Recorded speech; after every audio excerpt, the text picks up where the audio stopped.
بسم اللہ الرحمن الرحیم نحمدہ ونصلی علی رسولہ الکریم اما بعد۔ حضرت جابر بن سمرہ رضی اللہ عنہ سے روایت ہے کہ رسول اللہ صلی اللہ علیہ وسلم کی پنڈلیاں مبارک بہت باریک اور نہایت خوبصورت تھیں۔ آپ صلی اللہ علیہ وسلم ہنستے نہیں بلکہ مسکراتے تھے۔ جب میں آپ کی طرف دیکھتا تو یہ خیال ہوتا کہ آپ صلی اللہ علیہ وسلم نے سرما لگایا ہوا ہے، حالانکہ آپ نے سرما نہیں لگایا ہوتا تھا، بلکہ فطری طور پر آپ صلی اللہ علیہ وسلم کی آنکھیں سرمگی تھیں۔ روئے زمین پر رسول اللہ صلی اللہ علیہ وسلم کی ذات مقدسہ سے بڑھ کر کوئی محبوب ہستی نہیں ہے، اور چشم فلک نے صحابہ اکرام سے بڑھ کر رسول صلی اللہ علیہ وسلم کا کوئی جانثار بھی نہیں دیکھا۔ صحابہ اکرام رضوان اللہ علیہم اجمعین کا امت پر بڑا احسان ہے کہ انہوں نے رسول صلی اللہ علیہ وسلم کے ہر عمل اور ایک ایک ادا کو محفوظ رکھا اور آگے منتقل کیا، اور اس کے ساتھ ساتھ آپ صلی اللہ علیہ وسلم کے حسن و جمال اور ظاہری کمالات کی بھی امت کو تبلیغ فرمائی۔ شمائل ترمذی میں حضرت علی رضی اللہ عنہ سے مروی ہے، وہ فرماتے ہیں کہ رسول اللہ صلی اللہ علیہ وسلم نہ زیادہ لمبے تھے، نہ کوتاہ قد، ہتھیلیاں اور دونوں پاؤں گوشت سے پر تھے۔ آپ صلی اللہ علیہ وسلم کا سر مبارک بھی بڑا تھا اور اعضاء کے جوڑ کی ہڈیاں بھی بڑی تھیں۔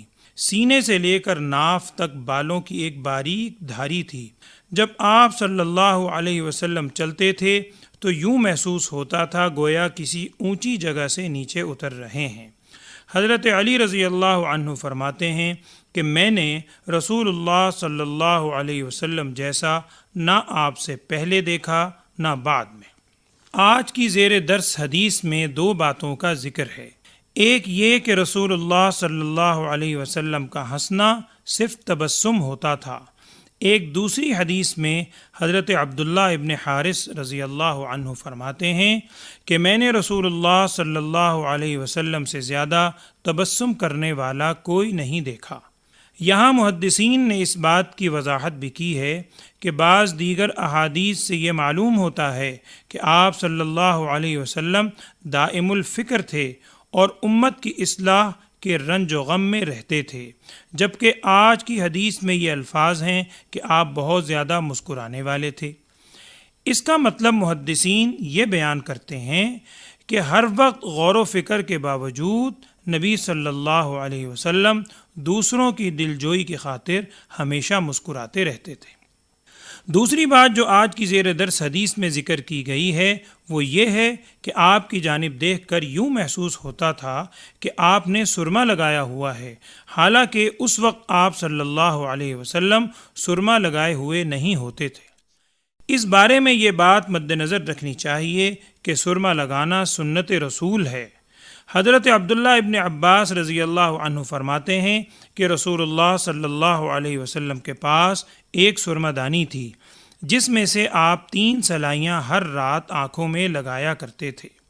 حضرت عبداللہ ابن عباس رضی اللہ عنہ سے ہی ایک دوسری روایت میں یہ الفاظ ہیں کہ رسول اللہ صلی اللہ علیہ وسلم نے ارشاد فرمایا کہ عصمت کا سرما آنکھوں میں ڈالا کرو، اس لیے کہ وہ آنکھ کی روشنی کو تیز کرتا ہے۔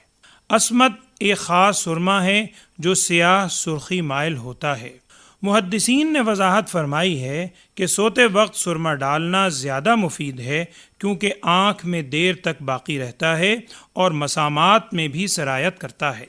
احادیث میں رسول اللہ صلی اللہ علیہ وسلم سے سلائیاں لگانے کی تعداد مختلف نقل کی گئی ہے۔ اس کی وجہ یہ ہے کہ یہ مختلف اوقات پر محمول ہے۔ بعض مرتبہ آپ صلی اللہ علیہ وسلم نے ایک عمل فرمایا اور بعض مرتبہ دوسرا عمل فرمایا۔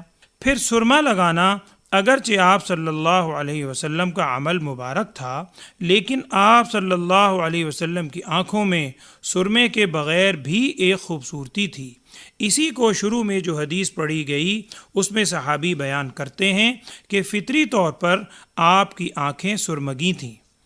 اسی طرح ایک روایت میں ایک صحابی نقل کرتے ہیں کہ جس جگہ سے رسول اللہ صلی اللہ علیہ وسلم گزرتے تھے بعد میں گزرنے والے خوشبو سونگھ کر سمجھ جاتے تھے کہ یہاں سے رسول صلی اللہ علیہ وسلم گزرے ہیں۔ یہ خوشبو وہ ہے جو آپ صلی اللہ علیہ وسلم کے جسم اطہر سے خود مہکتی تھی۔ حضرت انس رضی اللہ عنہ فرماتے ہیں میں نے کوئی خوشبو رسول صلی اللہ علیہ وسلم کے خوشبو سے زیادہ عمدہ نہیں سونگھی، لیکن اس کے باوجود آپ صلی اللہ علیہ وسلم اکثر خوشبو کا استعمال بھی فرماتے تھے۔ معلوم ہوا کہ اگرچہ آپ صلی اللہ علیہ وسلم کے جسم اطہر سے قدرتی طور پر خوشبو مہکتی تھی اور آپ صلی اللہ علیہ وسلم کی آنکھیں فطری طور پر سرمگی تھیں، لیکن آپ خوشبو بھی استعمال فرماتے اور سرما بھی لگاتے تھے تاکہ امت کے لیے اسوہ حسنہ سامنے آ جائے۔ اللہ تعالیٰ سے ہم دعا گو ہیں کہ اللہ تعالیٰ ہمیں رسول صلی اللہ علیہ وسلم کی ہر سنت پر عمل پیرا ہونے کی توفیق عطا فرمائے، آمین۔ وآخر دعوانا ان الحمد للہ رب العالمین۔